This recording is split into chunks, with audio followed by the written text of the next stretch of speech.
Shalom, shalom, la famille, que Dieu vous bénisse abondamment. Soyez bénis dans le nom de Jésus-Christ. Nous sommes toujours dans notre chaîne La Délivrance TV. Vous connaissez la vérité va nous rendre libres. Soyez libres dans le nom de Jésus-Christ. Que Dieu vous bénisse abondamment. Bien aimé, aujourd'hui le Saint-Esprit m'a mis encore quelque chose de partager avec vous. Aujourd'hui, le livre des Proverbes, chapitre 20, verset 27. La Bible dit quoi? La Bible déclare: l'esprit, c'est une lampe de l'Éternel. Je vais relire encore de toute façon. La conscience, c'est une lampe de l'Éternel. Ici, on voit, on ne parle pas l'esprit de Dieu, ni la conscience de Dieu, mais on parle l'esprit de l'homme, c'est une lampe de l'Éternel. La conscience de l'homme, c'est une lampe de l'Éternel. Bien, mais aujourd'hui, je vais parler de la conscience, je vais parler de l'esprit.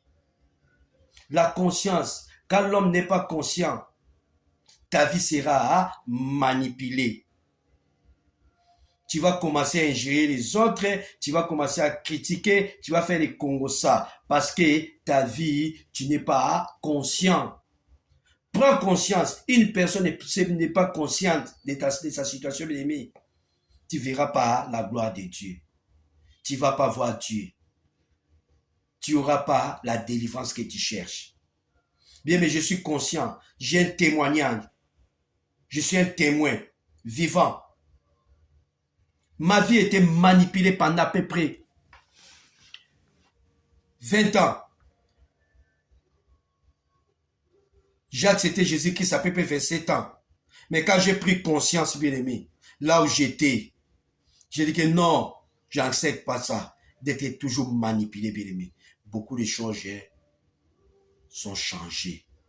Les frères et sœurs, j'ai trouvé là où j'étais, bien aimé,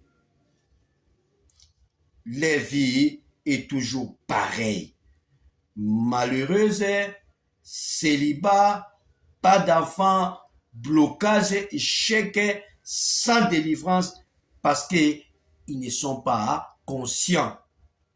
Bien, mais je t'appelle aujourd'hui d'être conscient vis-à-vis de ta situation, vis-à-vis de ton problème, dans ton mariage. Sois conscient. Dans ton travail, sois conscient. Dans l'église, sois conscient. Même dans les ministères, sois conscient. Partout où tu es, sois conscient. Quand tu n'es pas conscient, tu seras manipulé. La personne qui n'est pas dans la personne qui n'est pas conscient, il est dans les ténèbres. Bien aimé, je parle à toi des personnes qui ont pris conscience dans la Bible. Ils sont 7. À peu près 7. Je vais citer les 7 personnes. Zachée, la femme prodigue, la femme qui avait des pertes de sang, la femme cananéenne, et puis l'autre est là, la femme samaritaine aussi, Pierre, et tellement c'est beaucoup, tellement Pierre, après avoir nié Jésus-Christ, il a pris conscience, aujourd'hui, il est le colonne vertébrale de l'église. Mais prends conscience de ta situation, prends conscience de ta vie, bien-aimée. Ça ne va pas, bien aimé. Prends conscience, rentre à toi-même. Quand tu prends conscience, bien aimé, Dieu t'a donné la conscience, bien aimé, pour saisir les occasions afin que ta situation change. C'est ça ce que je voulais partager avec toi, mon frère, ma soeur. Il y a 3 grandes portes, il y a 2 grandes portes que je vais partager avec toi, mais je commence avec la première porte là, la porte intérieure.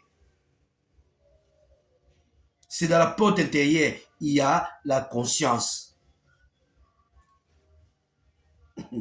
Bien, mais prends conscience. Laissez d'accuser les autres. Là, tu es là, cette église-là. Prends conscience. Dans ces ministères, prends conscience. Là, tu travailles à ton mariage, prends conscience. Tu verras ta délivrance.